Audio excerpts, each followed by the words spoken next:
Welcome to Pints and Politics. I'm your host, Dan Parsons. Welcome to episode number 41. Can you believe it? We've done this for 41 stinking episodes. That's a long time. It can be. Have I been alive that long? You could have been, but I'm thinking, Wow, yeah, it's 41. So as our regular listeners and viewers know, Pints and Politics is all about discussing important issues of the day while enjoying a Nebraska craft beer. Love it. And so let me introduce our guest, Brent Comstock, CEO of an organization that you know well, BCOM Solutions. And BCOM Solutions is a digital communications agency built for rural campaigns and organizations. And your work ranges from presidential campaigns to grassroots digital organizing. Right down the street. And you're just down the street. Just down the street. Thanks for coming back. Good to see you. As you may recall, if you want to go back in the archives, Brent appeared in episode number 24 exactly 2 years ago this month. Different topic. Totally different topic. Different beer. Different beer, different guests, but I was still here. And you still are here. Well, here's what we're going to do. Thanks for coming down the street and joining us. We're going to talk about a really exciting project that you've started just recently here in Nebraska. Yeah. And it's an you are partnering with AmeriCorps to recruit, train, and place recent college graduates in rural Nebraska. Right. And so we're going to talk about that. But before we do that, let's drink. Of course.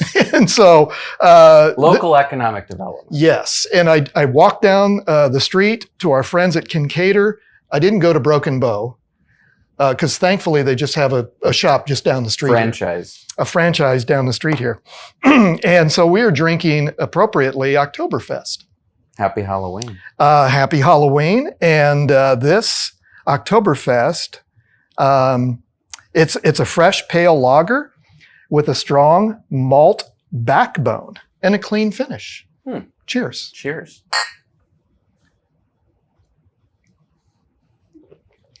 Yes. That's nice. It is.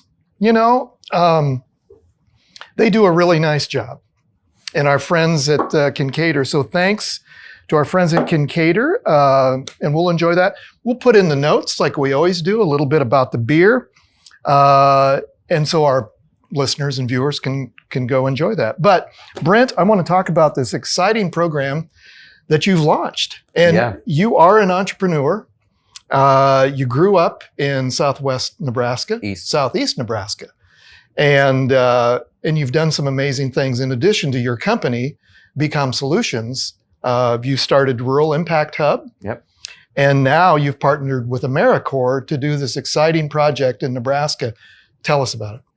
Yeah, so Lead for Nebraska, the new program that we've created, is a partnership between, every day I think we add another organization to the list, but Lead for America, which is a national organization, very similar to Teach for America, Venture for America, and then it's a service ship organization that was actually started by a college classmate of mine. Oh, really?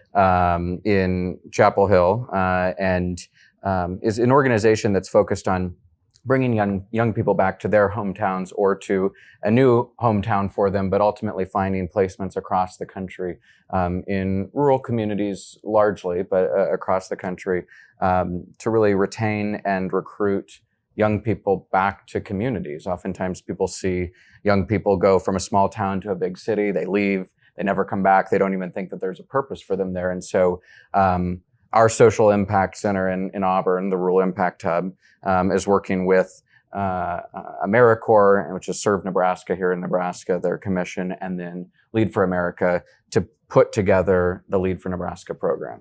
And they're doing real work. This isn't just an internship. Right. You come in for a few weeks and then you leave. Yep. This is real work, in important work in rural Nebraska. Yeah. So they're placed, the fellows, they're not interns, they're fellows, they're college graduates of a 4-year institution. And, I think a lot of times people think when they say returning back to rural communities, they almost say it with a derogatory tone, or you're coming back to your hometown. The way that we see it at Lead for Nebraska is this is an opportunity for young people that have this college degree to serve these communities because they're highly talented, they're very gifted young people who can work on everything from local economic development to broadband expansion. And you'll get a chance to connect with these fellows in a little bit. I mean, they're really talented, and we're just getting started. And we're going to meet a couple of the fellows here in a few minutes. But so how many are placed currently, and what is your goal for how many do you want to place in Nebraska? Yeah, so presently we have 5 fellows, majority of them working on broadband and economic development. We have a fellow who's also working on public health. But right now we're trying to fill between now and a couple of weeks from now, and then also going into next year. I mean, ideally we would see over 15 young people within the next year. I think 18 is the specific number, but 15 plus that are going to communities across the state, going back to their hometowns, serving in 2-year fellowship positions or a year and a year. But ultimately, this is not a summer internship, and there's nothing wrong with that. There's a lot of great programs, and the gap that we saw in this program was you have summer interns that come for a few weeks, come for a few months. They get, they know what they're doing. Just get going. Right. Yep. They know what the code to the copy machine is, and they know who to talk to and what their names are, and then they go back to school. Yeah. So these fellows are young adults. I mean, I qualify to be a fellow. So they're young people that go into these rural communities that are working for years, 2 years, and they're directly embedded with city administration, economic development, local providers. I mean, they're thrown in. How is the program funded, and what do you see as the benefits to some of these rural communities that don't have that kind of talent maybe coming back all the time? Yeah, so the funding model is, there's a variety of people that are involved. Obviously, AmeriCorps and Serve Nebraska plays a key role in that funding component. Lead for America, which is the national organization, plays another role in that.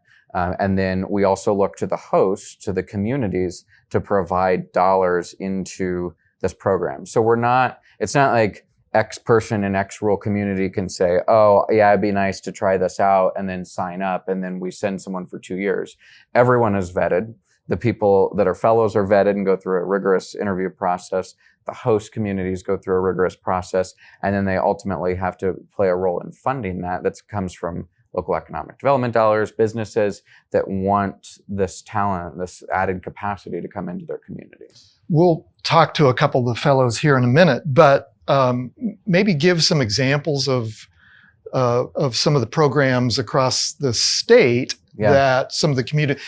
I'm interested in who chooses the projects that the fellows will work on. Is it a collaborative effort? How does that work? Yeah, well, everyone is involved in that process, which makes our team, led by Rebecca Johnson, that process very extensive, because if we have 4 or 5 fellows, there are 4 or 5 individual plans. And if we have 18 fellows, there are 18 different plans, and there's no one that fits the same mold. And so the fellows are working on a variety of things that could include digital inclusion, broadband expansion and access and equity, could include economic development. It could include housing and early childhood development, public health. I mean, the list kind of goes on and on and on. And you would think about it from the perspective of what would an economic development officer, a community development office really care about to make these communities thrive, to make them exciting places for other young people to live.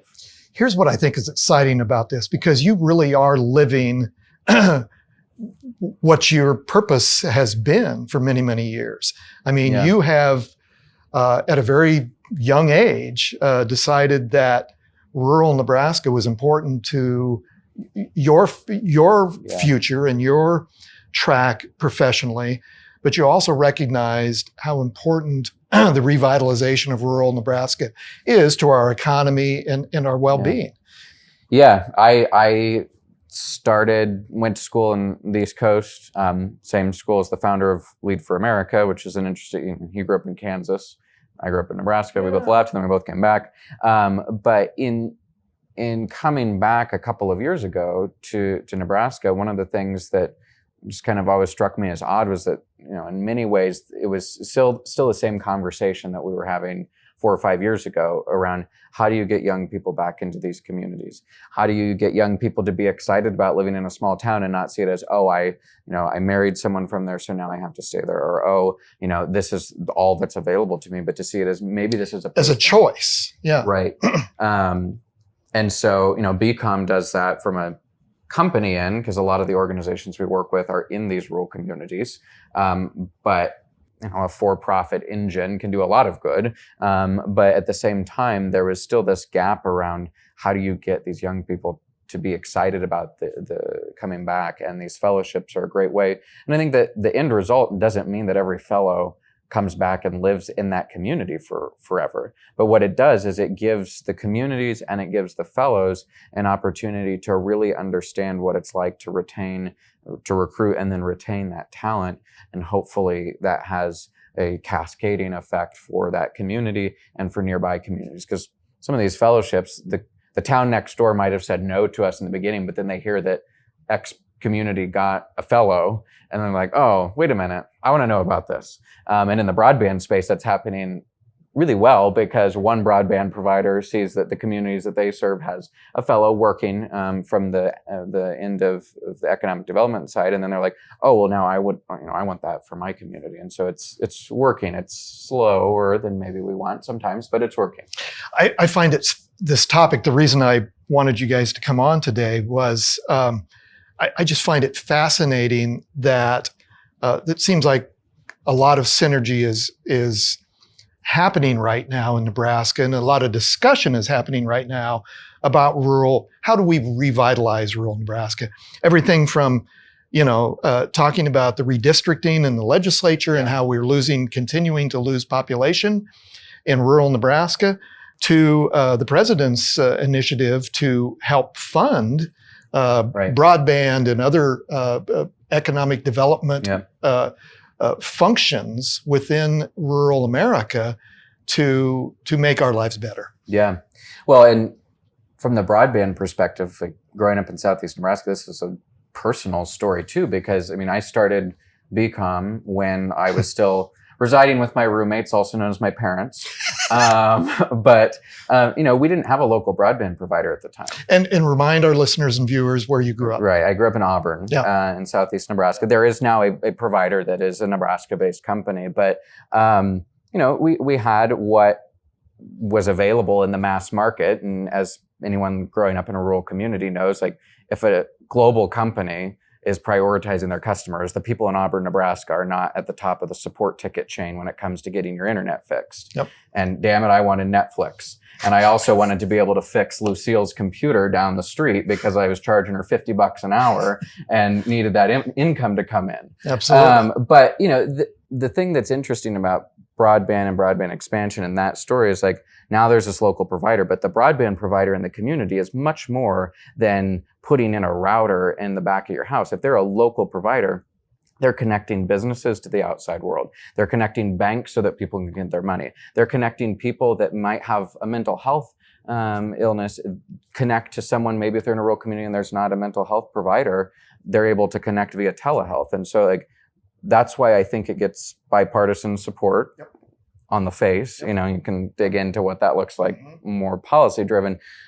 But also, no one person would like to live in a world where they can't access the internet. And 2020 didn't show us anything. That was it. And there are some parts of the country that still don't have access to 911.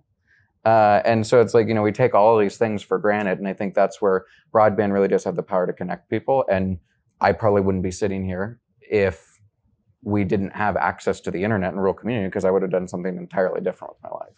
What would that have been? Well, I don't know. Physician, lawyer, right. Politician. Right. Yeah. The one career that I ruled out, my dad is a plumber and an HVAC guy in town, and that was my first job. And I learned early on that I did not want to go into the family business. Love him dearly, but that was the one that I ruled out.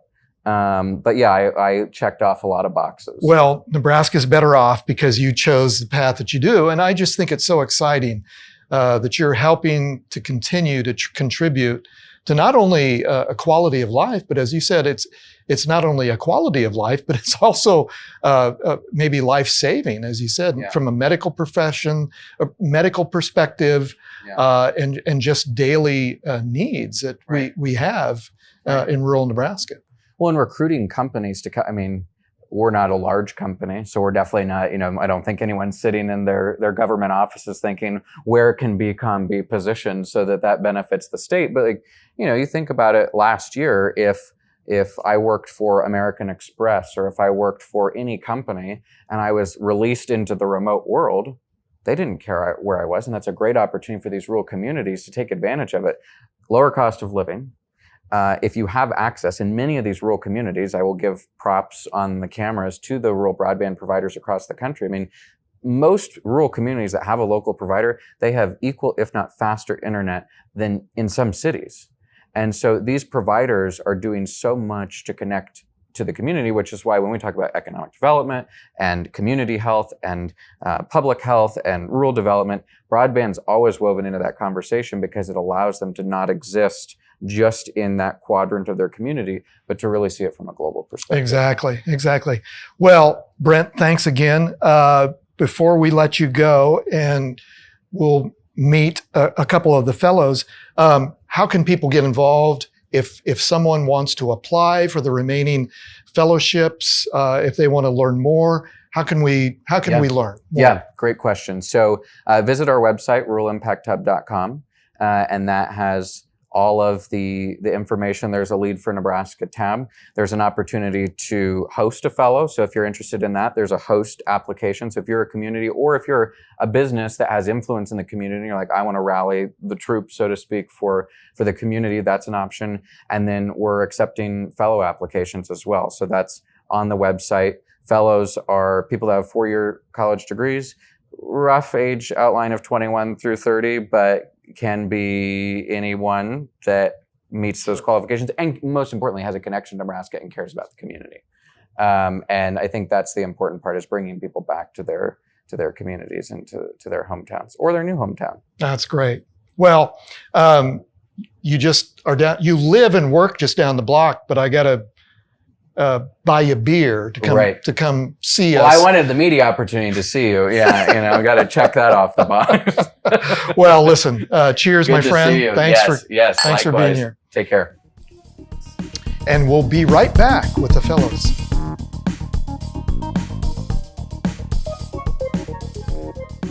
Welcome back. I'm your host, Dan Parsons, and welcome to both of our fellows with Lead Nebraska. And gentlemen, welcome. Let me introduce Ken Edwards. Ken is from the village of Table Rock. Ken is a proud rural Nebraska native and brings his passion and experience to the Auburn Development Council with Lead for Nebraska. And Ken attended the University of Nebraska-Lincoln, where he earned a degree in political science and is currently seeking his master's degree in rural development through the Great Plains IDEA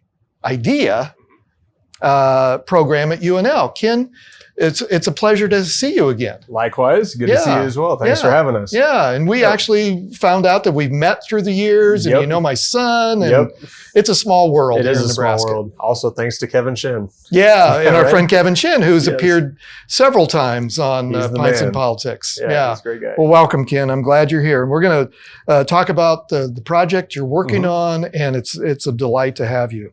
Oliver Borchers Williams.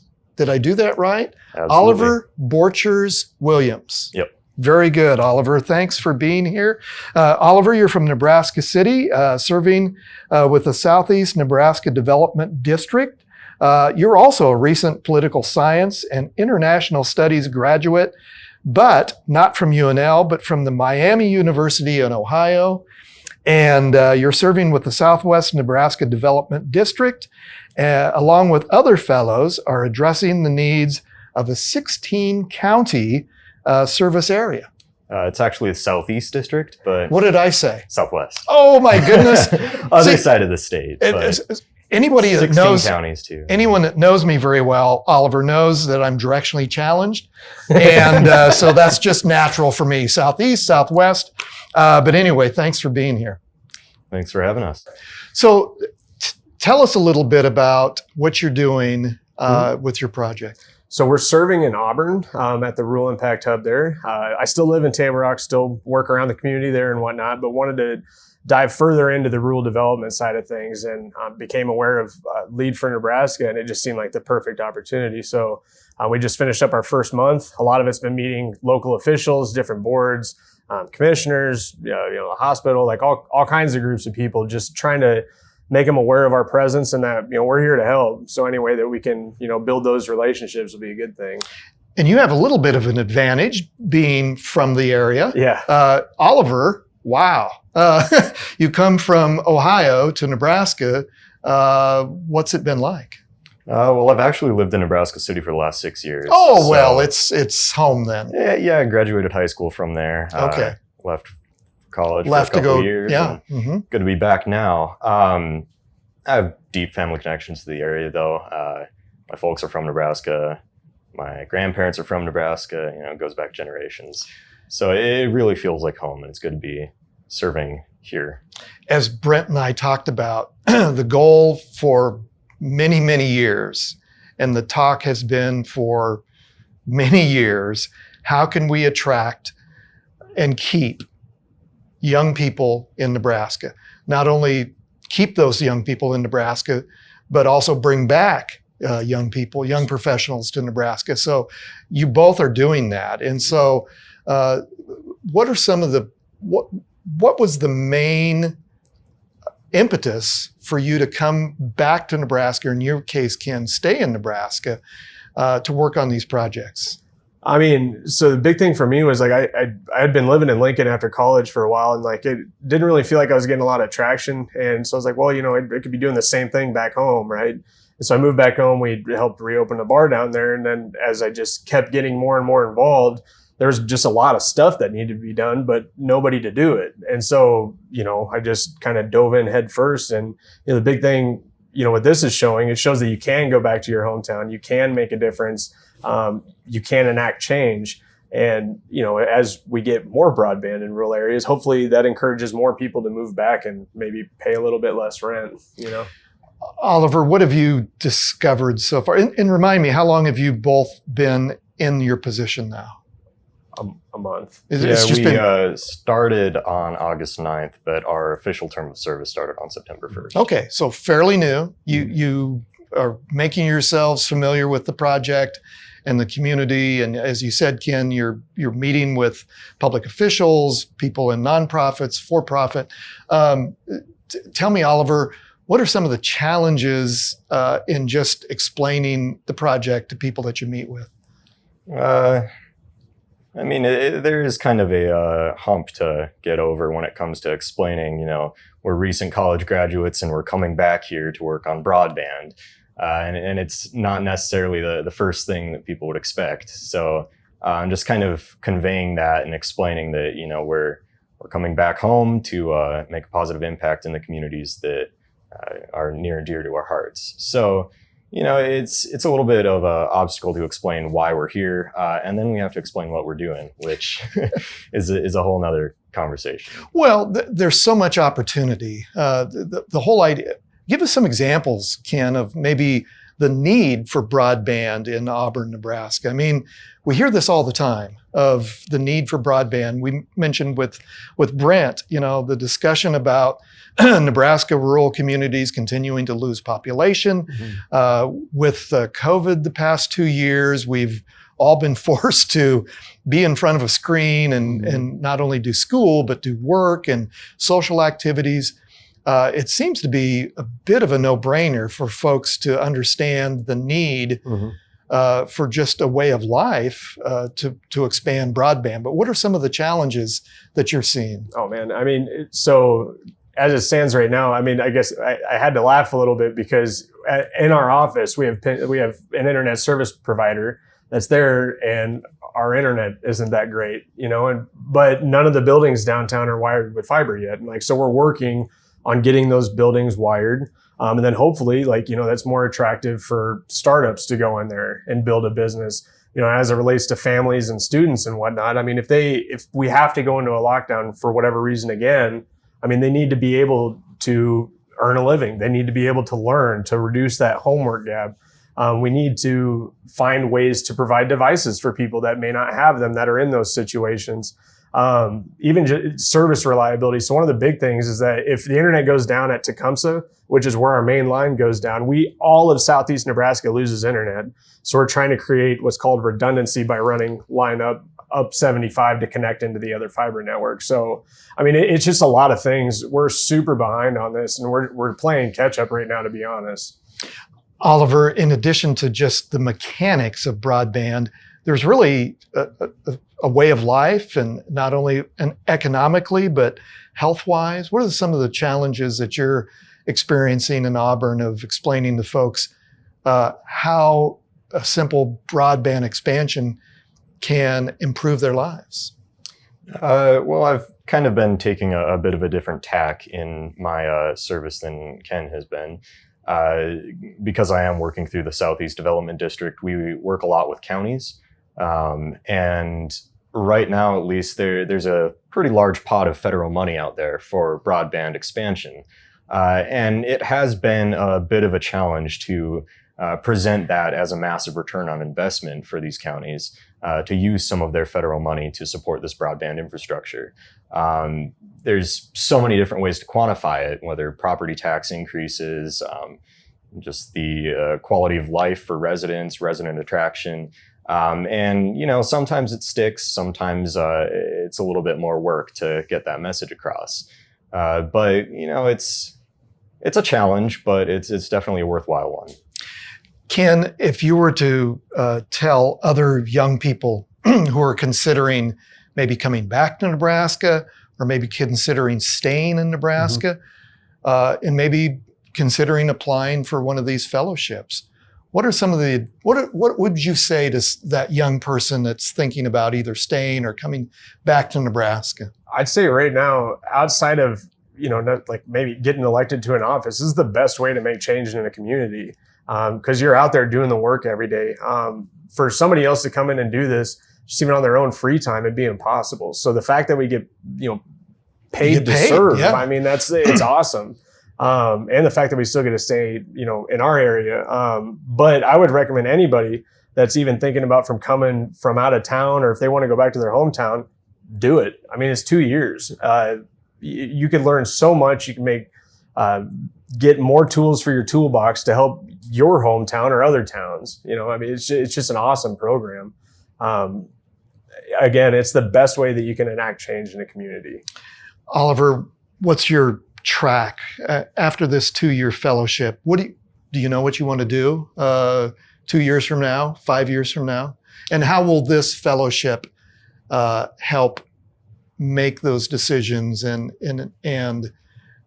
give you the ability of a real life working experience to maybe further your career? That's a question I find myself asking myself pretty often.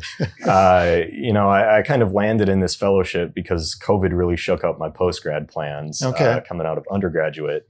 But it aligned with some stuff that I was interested in. It aligned with a lot of stuff that I studied in undergraduate. So it's good to get some practical application of that and make a pretty massive difference on communities that are important to me in the process. Afterwards, it's an open question. We'll see. Yeah, well, that's the beauty of this, is the people you will meet, the issues you will tackle. It's going to look great on your resume. Ken, same question. I want to take everything I learned, go back to Table Rock and Pawnee County, and put it in action. Because like I said, we have a lot of great people in Pawnee County that are doing these things, but oftentimes you see it's the same people doing it over and over. So I want to find a way to get more people involved, but also take the knowledge that I've learned here and help as much as I can. That's great. Guys, thank you for being here. Thank you for deciding to come back to Nebraska, to stay in Nebraska and make a difference in your hometown. And, you know, this has the opportunity to not only help Auburn, Nebraska, and Nebraska City and Southeast Nebraska and Southwest Nebraska, but throughout the state. We could use fellows down there. To have the ability to make a real impact. And congratulations. I mean, this is real work. For folks as young as you are to be able to come back to Nebraska or stay in Nebraska and make a difference. So thanks for serving. Thank you. You bet. As we wrap up, I just want to thank our hosts, Nebraska Horsemen, the Nebraska Horsemen's Benevolent and Protective Association. Thank you for being our sponsor. Warhorse Gaming. Production, editing, and distribution by our friends at BCOM Solutions. Kim Remington, Operations Manager at Parsons Public Relations. If you're hearing some music, the theme music is written and performed by Lincoln's very own Jack Rodenberg. Thanks to Fuse Co-working and of course Parsons Public Relations for hosting. And our guests, Brent Comstock, Ken Edwards, Oliver Borchess Williams. Catch the latest Pints in Politics on wherever you find your podcast audio, and you can also watch us on YouTube. Thanks, guys. Thank you.